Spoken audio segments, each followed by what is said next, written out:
To learn Buddhism, one must sacrifice themselves, enjoying the 5 desires and 6 dusts. Friends, where do you want to go to have fun? Where do you want to travel? I am seeking the path. I have to give up the opportunity to travel and surf the internet. Now, I also lecture and teach in order to help many fellow practitioners and listeners delve deeper into the teachings. I cannot avoid making sacrifices. My teacher sacrificed everything for teaching. How can I talk about enjoyment? One must also sacrifice all enjoyment.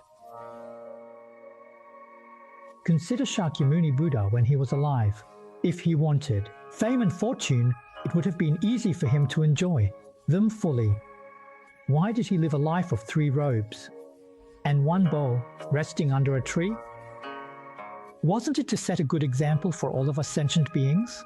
Is it possible to enjoy? If you enjoy, you cannot escape the 6 realms. If you enjoy, you might fall into the 3 evil paths. Buddhas and Bodhisattvas can enjoy, but they choose not to. They set an example for us to see, encouraging us to seize the opportunity to diligently cultivate and practice. In this very short lifetime, decades pass in the blink of an eye. Seize this time to sincerely recite the Buddha's name and ascend to the Western Pure Land, where the enjoyment is beyond your imagination. A Buddha is of great virtue. Why did the Buddha and the second patriarch choose to live this way? They tell me that this way of life is of great benefit to beginners like us. The Buddha is performing for us. We should be able to understand the Buddha's intention. Earnestly strive to learn from the Buddha.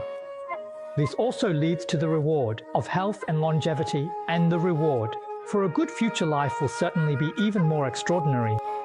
Rebirth in the Western Pure Land with an indestructible diamond-like body, auspicious appearance and blessings.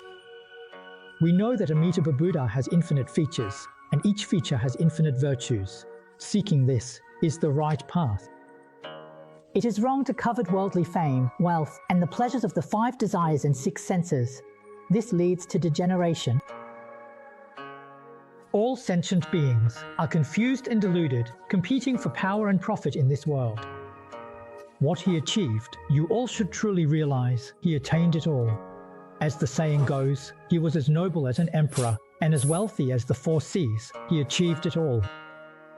After obtaining it last year, he was able to let it all go, completely.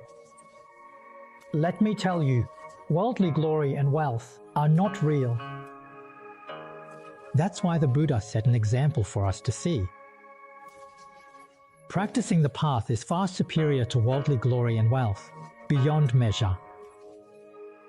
It cannot be compared. Enjoying worldly glory and wealth inevitably leads to creating karma. How can one escape the cycle of reincarnation with such a burden? The accumulated blessings from a lifetime of practice are exhausted in just 1 lifetime of enjoyment. Once it's all used up, one falls back into suffering. It's not worth it. That's why Buddhism teaches bodhisattvas do not seek the virtues of a Buddha. Bodhisattvas cultivate in a way that is not aligned with worldly pursuits. Happiness can easily confuse and create noise.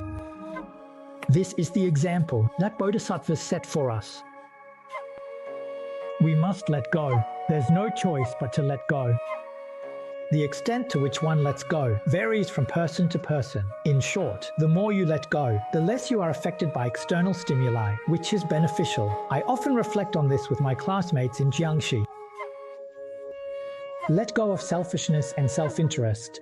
Let go of fame, wealth, and the enjoyment of the 5 desires and 6 senses. Why let go of greed, anger, ignorance, and arrogance? Countless sins and karma are caused by these things.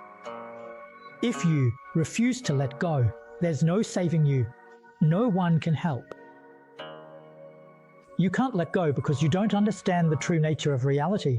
You think everything in front of you is real, so you refuse to let go.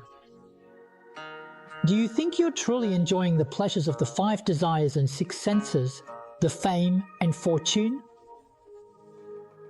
These things may seem to have a bit of sweetness, but actually, in front, but extreme suffering follows behind.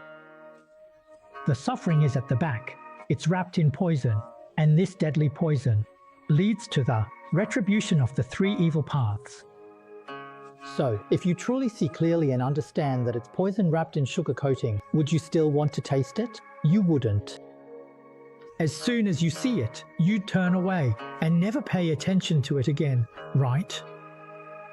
So, if you truly understand the teachings and doctrines, you will realize that all things in this world are like poison, wrapped in sugar coating, and should not be touched.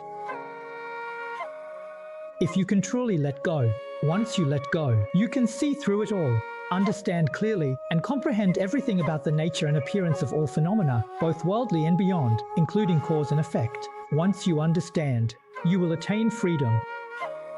In life and death, living in this world, you will live freely, work freely, and help others freely, with nothing that isn't free. This is true knowledge and real benefit. It's all contained within the Mahayana Sutras.